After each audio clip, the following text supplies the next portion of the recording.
캐나다의 한인 기업인이 무궁화 한인 요양원 인수에 100만 달러란 거액을 쾌척했습니다.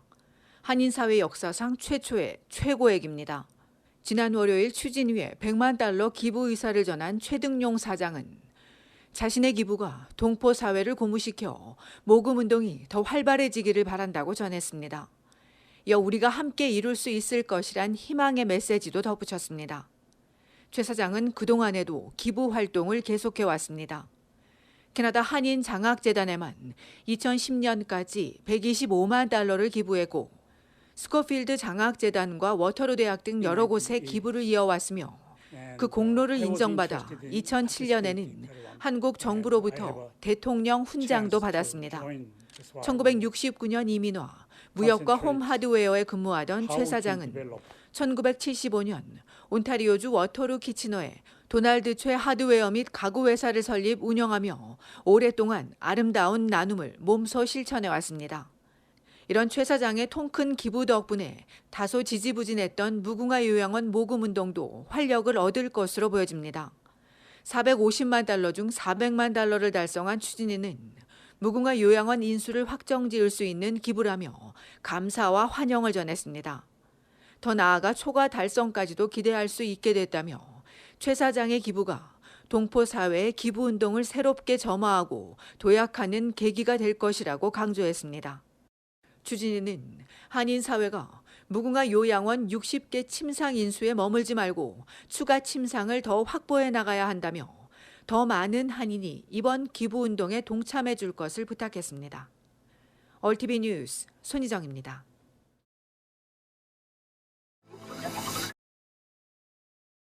캐나다의 코로나19 확진자 수가 감소하고 있습니다. 당국은 3차 대유행이 정점을 지난 것으로 보고 있습니다. 지난달 15일 9,570명까지 치솟았던 일일 신규 확진자 수는 더디게 감소하다 5월 들어 눈에 띄게 줄면서 그제 6,000명, 어제는 5,000명대로 떨어졌습니다. 각 주가 방역 고삐를 바짝 조이고 백신 접종을 늘린 덕분에 전국의 입원 환자도 줄고 있습니다. 이에 저스틴 트루도 연방 총리는 코로나19 확산세가 감소하고는 있지만 아직 절대 안심할 단계가 아니라며 개인 보건 수칙을 준수해 줄 것을 촉구했습니다. 이어 6월 초까지 봉쇄 조치가 유지되고 백신 접종률이 늘어나면 더 나은 여름을 보낼 수 있을 것이라고도 덧붙였습니다. 이런 가운데 온타리오주는 사흘 연속 신규 환자가 2,000명대에 머물렀습니다. 토론토에서 712명, 필 지역 452명, 욕 지역과 더럼 지역에서 각각 100여 명씩 나왔습니다. 온주의 누적 확진자 수는 50만 명에 육박했고 어제 하루에만 32명이 추가 사망해 모두 8,374명이 희생됐습니다. 브리티시 콜롬비아주는 신규 환자가 이틀 연속 500명대를 기록했으며 어제는 2명이 사망했습니다. 퀘벡주도 하루 신규 환자 수가 700명대로 떨어졌는데 이에 반해 알버타와 매니토바, 노바스코샤주는 잇단 집단 감염으로 추가 봉쇄가 이어지고 있습니다. 한편 캐나다의 코로나19 누적 확진자 수는 오늘 130만 명을 넘어섰고 누적 사망자도 24,759명을 기록했습니다.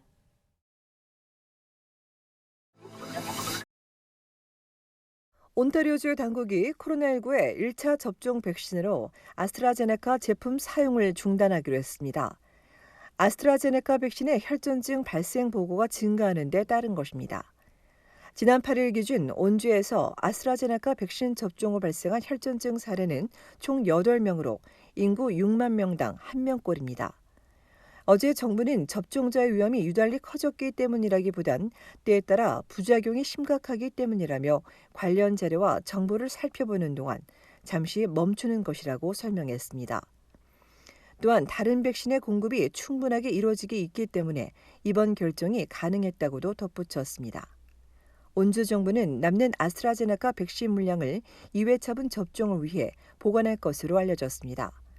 온주보다 앞서 알버타주가 아스트라제네카 백신의 1차 접종 중단을 발표했는데 이유는 달랐습니다. 알버타주 정부는 다른 백신보다 아스트라제네카 백신의 수급 사정이 원활하지 않기 때문이라며 남은 분량을 2차분에 사용하고 이후 모자란 분량은 5월 말로 예정된 영국의 교차 접종 결과를 살펴본 뒤 결정한다고 밝혔습니다. 사스카추완주도 알버타와 같은 이유로 아스트라제네카 백신의 1차 접종을 중단한다고 발표하고 2차는 화이자 백신을 교차 접종할 수 있다고 덧붙였습니다. 매니토바주도 접종 중단을 논의 중인 것으로 알려진 가운데 브리티시 콜롬비아주는 해당 정보를 더 검토할 필요가 있다며 아직 중단할 시점은 아니라고 전했습니다. BC주에선 지금까지 26만 9천 명이 아스트라제네카 백신을 맞았는데 이 중 40대 여성 1명이 혈전 증상을 보였고 현재 회복 중인 것으로 알려졌습니다. 45세 이상의 접종해주는 퀘벡주는 보유한 백신의 유효기간이 거의 끝나간다며 2차분이 도착하지 않을 경우 화이자나 모더나 백신을 교차 접종할 계획이라고 발표했습니다. 연방정부에 따르면 캐나다 전국의 아스트라제네카 혈전증 사례는 인구 5만 5천 명당 1명꼴입니다.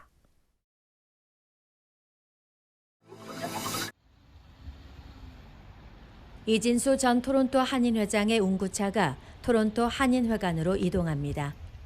어제 오후 한인회관 앞에서 기다리던 유족과 한인회 이사들은 모두 운구차를 향해 고개를 숙여 묵례했습니다. 이어 유가족을 시작으로 모두가 차례로 헌화하며 이 전 회장의 마지막 길을 눈물로 지켜봤습니다. 이에 앞서 케인제렛 장례식장에서 가족만 참석한 가운데 장례 미사가 열렸습니다. 지난주 목요일 오전 심장마비로 급작스럽게 생을 마감한 이 전 회장의 분향소가 토요일부터 어제까지 한인회관 앞에 드라이브스루 방식으로 진행됐으며 300여 명의 조문객이 이곳을 다녀갔습니다.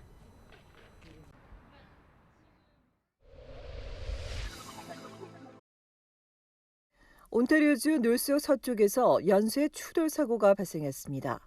그제 오후 5시 50분쯤 스틸스 애비뉴와 웨스턴 로딩근에서 북부 방면으로 질주하던 혼다 CR-V 차량이 빨간 신호에 멈춰선 포드 포커스를 뒤에서 들이받아 앞서 있던 4대가 연쇄 추돌했습니다. 이 사고로 포드 포커스 운전자인 55세 남성이 병원으로 이송됐으나 생명이 위중한 것으로 알려졌으며 또 다른 한 명도 중상을 입었고 일부는 현장에서 치료를 받은 것으로 전해졌습니다.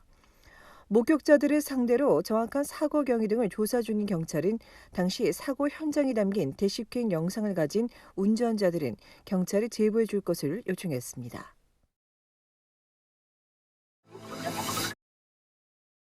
온타리오주 정부가 스테이트홈 명령을 완화하기 전까지 골프장을 오픈하지 않을 것이라고 밝혔습니다. 정부는 골프 자체는 전파 위험이 낮지만 골프장을 가려면 다른 지역으로 이동해야 하고 골프 전과 후에 모임을 가질 수 있어 외출 제한령에 어긋난다며 현 규제를 완화하기 이전까지는 금지할 것이라고 강조했습니다. 앞서 온주의 자문기구와 토론토시 보건 전문가들은 야외 활동으로 인한 바이러스 전파 위험이 낮다며 정부의 완화를 요구해 왔습니다.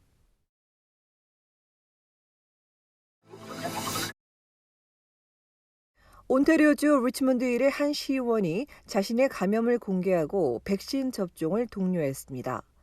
슬레비트 의원 부부는 지난 4월 19일 코로나 확진 판정을 받았습니다.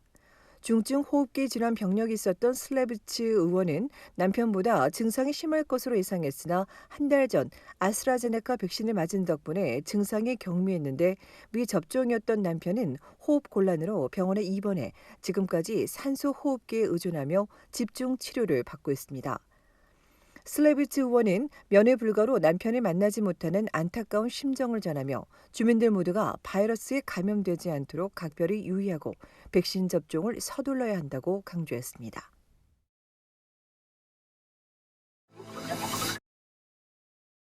온타리오와 퀘벡주 보건당국이 라임병을 유발하는 진드기 주의보를 발령했습니다. 전문가는 코로나로 인해 올해 특히 하이킹이나 등산을 하는 사람들이 늘었다며 나뭇잎이 많은 땅이나 풀숲을 지날 때 또는 뒤뜰에서도 진드기가 발견될 수 있다며 유의해야 한다고 강조했습니다. 전문가는 이곳을 찾을 땐 밝은 색의 긴팔 상하이에 진드기가 옷 속으로 들어가지 못하도록 바지 밑단을 양말에 넣고 등산화나 운동화를 신어야 하며 기피제를 뿌리고 귀가 후엔 바로 씻으며 물린 데가 없는지 살피고 옷도 세탁해야 한다고 당부했습니다.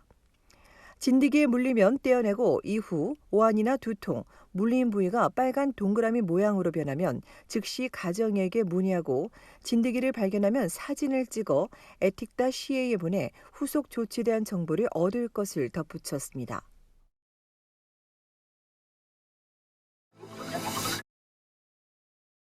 브리티시 콜롬비아주 정부가 유급 병가 제도 도입을 위해 근로기준법 개정에 나섰습니다. 정부는 우선 올해까지 코로나19 확진자와 코로나 의심 증상이 나타나거나 접촉자로 분류돼 자가 격리하는 경우 또 진단 검사 결과를 기다리는 모든 파트타임과 풀타임 근로자들을 대상으로 유급 병가를 적용할 예정입니다. 이들은 하루 최대 $200까지 회사로부터 임금을 받게 되고 이후 BC 노동청이 회사에 상환해 줄 예정입니다. 이어 내년 1월부터는 부상이나 질병으로 출근이 어려운 근로자를 위해 영구적인 유급 병가가 도입되는데 이와 관련한 구체적인 내용은 재계 노동단체와 협의해 나갈 계획이라고 정부는 덧붙였습니다.